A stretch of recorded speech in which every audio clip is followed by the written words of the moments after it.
Hello बच्चों, आज मैं पढ़ाऊंगी आपको क्लास 7th की संस्कृत, जिसमें मैं आपको पढ़ाऊंगी नवम पाठ मतलब पाठ 9 ग्राम जीवनम। ग्राम जीवन मतलब ग्राम में जीवन, गांव का जीवन किस तरीके का होता है, ये आपको मैं पढ़ के सुनाऊंगी और संस्कृत में पढ़ूंगी, फिर उसको हिंदी में ट्रांसलेट करूंगी। आपको उसको ध्यान से सुनना है। ये एक पत्र है। क्या है ये? एक पत्र है ना। तो ये पत्र लिखा गया है अपने माता पिता को। ये मैं आपको पढ़ रही हूँ, आप ध्यान से इसे देखना।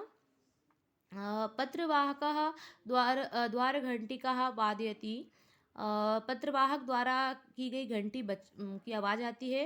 दीपिका द्वारम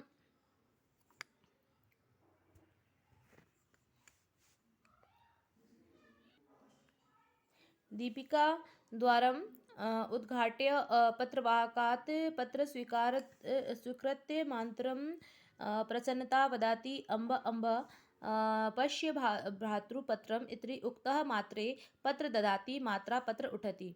द्वार पर मतलब पत्रवाहक मतलब डाकिया आता है, द्वार पे घंटी बजाता है, मतलब गेट पे घंटी बजाता है। दीपिका नाम की जो एक लड़की रहती है, वो द्वार खोलकर पत्रवाहक मतलब डाकिए से पत्र लेकर माता को अपनी मम्मी के पास जाती है और प्रसन्नता से कहती है, मतलब खुश होकर कहती है, माँ माँ देखो भाई का पत्र आया है। ऐसा कहकर माता को पत्र देती है और अपनी मम्मी को पत्र देती है और माता पत्र पढ़ती है, मतलब उसकी मम्मी वो पत्र पढ़ती है। यहाँ देखिए कि छात्रावास मतलब छात्रावास से उसके भाई ने उसको उत्कृष्ट विद्यालय इंदौर नगर दिनांक है 11/10/2005, मतलब छात्रावास से उत्कृष्ट विद्यालय से उन्होंने इंदौर नगर के 11/10/2005 में ये लेटर लिखा था। पूज्य मात्र पितरः चरणों, पूज्य माता पिता के चरणों में सादर प्रणाम, मतलब सादर प्रणाम। अहम अत्र कुशली, मैं यहाँ पे मैं यहाँ कुशल पूर्वक हूँ। छात्रावासे स्थायित्वा सम्यक अध्ययनम करोमि, छात्रावास में रहकर अच्छी तरह से पढ़ाई कर रहा हूँ। ग्रहे सर्वेशा कुशलम प्रथयामि, घर में सभी की कुशल होंगे प्रार्थना करता हूँ। भवती स्वस्था भूत्वा पूर्वतः गृह कारिणी करोति इति ज्ञात्वा अहम संतुष्ट आस्मि। आप स्वस्थ होकर मतलब गृह कार्य कर रही होंगी, यह जानकर मैं संतुष्ट हूँ, मतलब मैं खुश हूँ। मासिकः मौलिकाने भगिनः प्रथम स्नानमेव स्थिः इति चिन्तयामि। त्रैमासिक परीक्षा में बहन मतलब मेरी जो बहन है उसको प्रथम स्थान प्राप्त हो या सोचता हूँ, मतलब मैं मनाता हूँ कि मेरी बहन फर्स्ट डिवीजन से पास हो। अहम विगत सप्ताहे अस्माकं विद्यालयस्थे छात्रे सह मिलित्वा रामपुर ग्राम्य भ्रमणार्थ अगच्छताम्।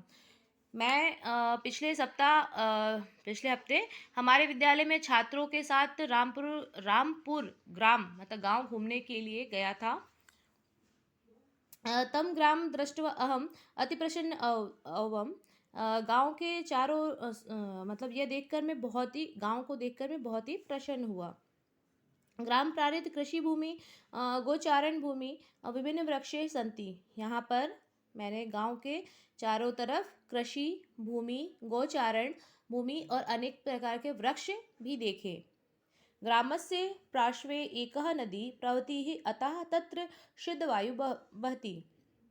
गांव के पास एक नदी बहती है।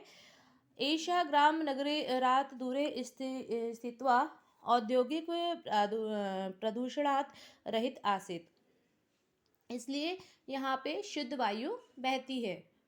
अत्र पशुपक्षिणान् अत्र स्वच्छन्दतया विचरन्ति। अस्मिन् ग्रामे धेनवः महिषी बाली वार्धया बहवः पार्श्वे सन्ति, इसलिए यहाँ पे शुद्ध हवा बहती है। इस गांव में ये जो गांव है वो शहर से दूर औद्योगिक प्रदूषण से रहित है, मतलब यहाँ पे प्रदूषण, ये जो गांव है वो प्रदूषण से रहित है, यहाँ पे प्रदूषण नहीं। अतः यहाँ पर जो पशु पक्षी हैं वो स्वच्छंदता रूप से घूमते हैं। इस गांव में गाय, भैंस, बैल आदि पशु पक्षी भी यहाँ पर रहते हैं। अत्र ग्रामे जनः प्राय कृषि कार्य कृत्वा सरल जीवन यापयन्ति। यहाँ पर इस गांव के लोग प्राय कृषि कार्य करके सरल जीवन व्यतीत करते हैं। परिश्रमशीलः एते कृषका तापशीलः वृष्टि च सहित्वा कृषिकर्म कुर्वन्ति। यहाँ पर यहाँ के जो लोग हैं ये परिश्रमी किसान गर्मी सर्दी वर्षा सहकर कृषि कार्य करते हैं। ग्रामीणान व्यवहार सरल प्रेम पूर्ण आसीत। यहाँ पर गांव के लोग का व्यवहार सरल और प्रेम से परिपूर्ण होता है।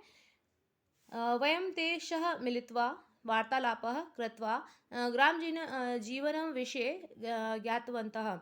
गांव के जो लोग होते हैं उनके हम मतलब सब आपस में एक दूसरे के साथ में बहुत ही सरल और प्रेम भरा संबंध रखते हैं। हम सब ने इनके साथ मिलकर बातचीत कर ग्राम जीवन के विषय में जाना। तत्र प्रभुत्व दुग्ध दधि नवनीत हरितशाकानि उष्ण स्कंद धरोटी काश्य खदित्वा हट्टम आगशाम। यहाँ पे वहाँ बहुत अधिक दूध दही मक्खन हरी सब्जियाँ मिलती है। तस्मिन् सप्ताहे एक हटे विविध आपण्णाः भवन्ति।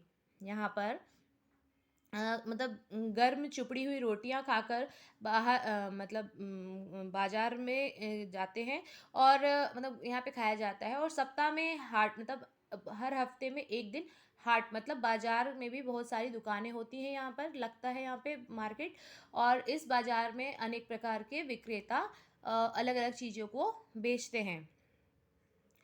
एतः हटः आगच्छत् विक्रेतः नित्योपयोगी वस्तुना हस्तशिल्पकानि वस्तूना गोधुचरणकः दिखा वस्तुतानि गृहोपयोगी वस्तुतानि च विक्रय धनम अर्जन्ति। यहाँ पर इस बाजार में आकर विक्रेता अलग अलग टाइप के मतलब डेली अलग अलग टाइप की वस्तुओं को बेचते हैं, जैसे कि हस्तशिल्प कला की वस्तुएं, गेहूं चने आदि खाद्य वस्तुएं, गृह उपयोगी वस्तुएं लेकर धन कमाते हैं। ग्रामवासिन हठात वास्तुना स्वीकृत गच्छन्ति। यहाँ पे गांव के जो वासी होते हैं बाजार से वस्तुएं लेकर जाते। कक्षायां पठितम् आसीत् यत् अस्माकं देशः कृषिप्रधान आसीत्। देशस्य अधिकाः जनाः ग्रामेषु वसन्ति। ग्रामः एव देशस्य आधारः इति स्मृत्वा इदानीं ज्ञातः यत् वास्तविक भारत नाम ग्राम एक ग्रामोन्नतो एवं देशोन्नति सन्निहित इति। कक्षा में पढ़ा था कि हमारा देश कृषि प्रधान है। देश के अधिक लोग गांवों में बसते हैं। गांव ही देश का आधार है। यह याद कब आना जाना है कि वास्तविक भारत गांव ही है। गांव की उन्नति में ही भारत देश की उन्नति निहित है। भवतु पत्रं समापयामि। ग्रीष्मवासकाशे वयं सर्वे मिलित्वा समीपस्थः झिरिग्रामः गत्वा तत्र प्राकृतिकसौन्दर्यं दर्शयामः। अच्छा, पत्र समाप्त करता हूँ। ग्रीष्मकाल में हम सभी पास के झिरी ग्राम जाकर वहाँ के प्राकृतिक शोभा देखेंगे। उस गांव में सबसे बड़ी विशेषता यह है कि वहाँ सभी लोग संस्कृत में ही बोलते हैं। तस्य ग्रामस्य इदं महा वैशिष्ट्यं यत्र प्रायः सर्वे जनाः संस्कृत एवं भाष्यन्ते। आगामि मासे मम अर्धवार्षिकः मूल्याङ्कन नाम अतः आसीत्। अन्त्यः सर्वशुभं सर्वेभ्यः पुनः नमस्कारः। पत्रोस्य प्रतीक्षारत। लोग संस्कृत में यहाँ पे सभी लोग संस्कृत में ही बोलते हैं। अगले माह मेरी परीक्षा 6 माही परीक्षा है। बाकी सब ठीक है। सभी को पुनः नमस्कार। पत्र की प्रतीक्षा में। भवता पुत्र दीपेश। आपका पुत्र दीपेश। ओके बच्चों, आज मैंने आपको संस्कृत का जो ये लेसन करवाया इसमें मैंने आपको ग्राम जीवन मतलब गांव के बारे में बताया। तो बच्चों इसका आपको ध्यान से पढ़कर समझना है। इसका मैं PDF सेंड करूँगी, आपको कॉपी में लिखना है और स्कूल में आके आपको कॉपी चेक करानी है। ओके बच्चों, थैंक यू।